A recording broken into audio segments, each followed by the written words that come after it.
Hello guys, हम लोगों ने वैदिक मैथ का जो पार्ट 1 आया था उसमें दो मेथड पढ़े थे हम लोगों ने, है ना। अब हम लोग पार्ट 2 में थर्ड टॉपिक पढ़ने वाले हैं, cross multiplication for 3 digit number. ठीक है ना।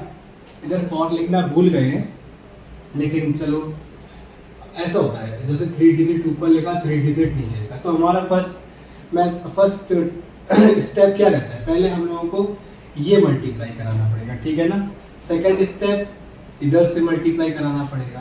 थर्ड स्टेप एफ का ए से, डी का सी से, बी का ई से। फिर फोर्थ स्टेप में इधर वाला, और फिफ्थ स्टेप में ये वाला।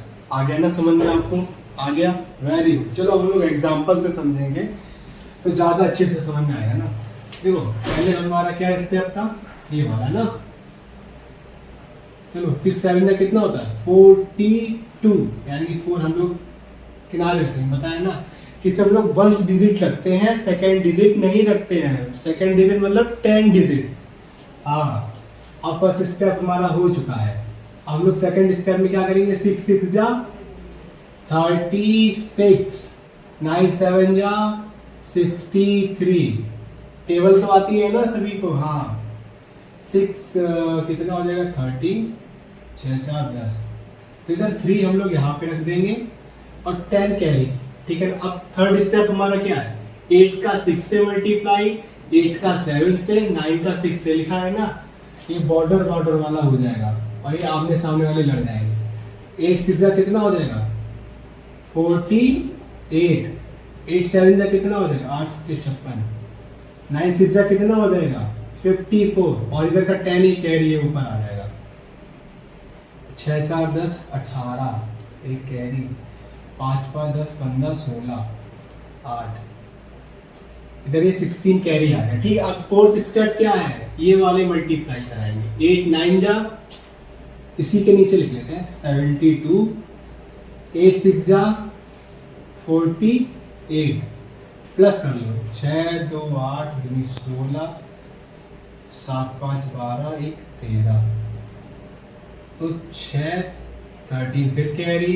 अब ये फिफ्थ स्टेप में ये किनारे वाले, यानी कि 8 6 जा 8 जा 64, तो कितना हो जाएगा 4 3 7 6 1 7, यानी कि इसका आंसर आ गया 7 7 6 8 3 2। सभी को समझ में आया कि नहीं आया? आ गया ना। पहला स्टेप क्या था, 6 से 7 को मल्टीप्लाई कराया, 42 आया, 4 इधर किया। फिर सेकंड स्टेप क्या था, 6 6 जा 9 7 जा कराया। फिर थर्ड स्टेप क्या था, 8 6 जा, फिर 8 7 जा 9 6 जा, ये हम लोगों ने किया ना, इनको ऐड किया, वंस डिजिट रखी। फिर 8 9 जा 72, 8 6 जा 48, फिर ये किया, आंसर आया, वंस डिजिट रखा, फिर आगे के डिजिट कैरी कर दिया। 8 8 जा 64 होता है, 64 प्लस करके फिर पूरा हम लोगों ने कर लिया। आपको समझ में आ गया ना? बहुत बढ़िया। अब हम लोग आते हैं फोर्थ टॉपिक पे। फोर्थ टॉपिक क्या है हमारा, मल्टीप्लिकेशन ऑफ नंबर है 10 डिजिट नंबर, एक same and unit digit some is 10। मतलब क्या है सर, इसका समझ में नहीं आया, बताता हूँ। इसका मतलब क्या है, जैसे जो ये हमारी 10 डिजिट नंबर है ना, 10 डिजिट, ये सेम होनी चाहिए। ठीक है। और जो हमारा ये बी और सी है, इसका सम कितना आना चाहिए, ये 10 आना चाहिए। कितना आना चाहिए 10 आना चाहिए। तो इसका क्या होगा, बी सी का डायरेक्ट मल्टीप्लाई इधर करके लिख देंगे, और इसका क्या करेंगे ए मल्टीप्लाई और अगला नंबर जस्ट यानी कि +1 रख देंगे। 6 है तो 6 मल्टीप्लाई 7 करके लिख देंगे। ठीक है ना। चलो एक एग्जांपल से समझते हैं।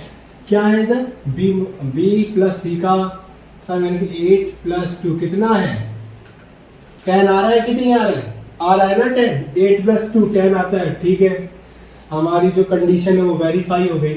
और ये 10 डिजिट नंबर भी इसमें, तो इधर क्या करेंगे, इधर का सीधे सीधे मल्टीप्लाई क्या लिखा, 8 2 जा 16, और 7 7 है इधर, तो इधर क्या था a मल्टीप्लाई a + 1, यानी कि 7 मल्टीप्लाई 7 + 1 कितना हो जाएगा 8, यानी 8 7 जा 56। बस इसका आंसर आ गया भाई। आ गया ना समझ में? कितना सिंपल था। क्या था, 1 डिजिट का मल्टीप्लाई कर देना, और जो 10 डिजिट है उसमें जस्ट 1 + 1 करके लिख देना। जैसे 7 है तो 8 6 है तो 6 इंटू 7 यानी कि 7 6 42, अगर 8 होता तो 8 9 72 हो जाता। ठीक है ना, आ गया सभी को समझ में, आ गया ना? ठीक है, अगर आप सभी को वीडियो अच्छा लगा हो तो आप लाइक करें, सब्सक्राइब करें, शेयर करें। जय श्री राधे।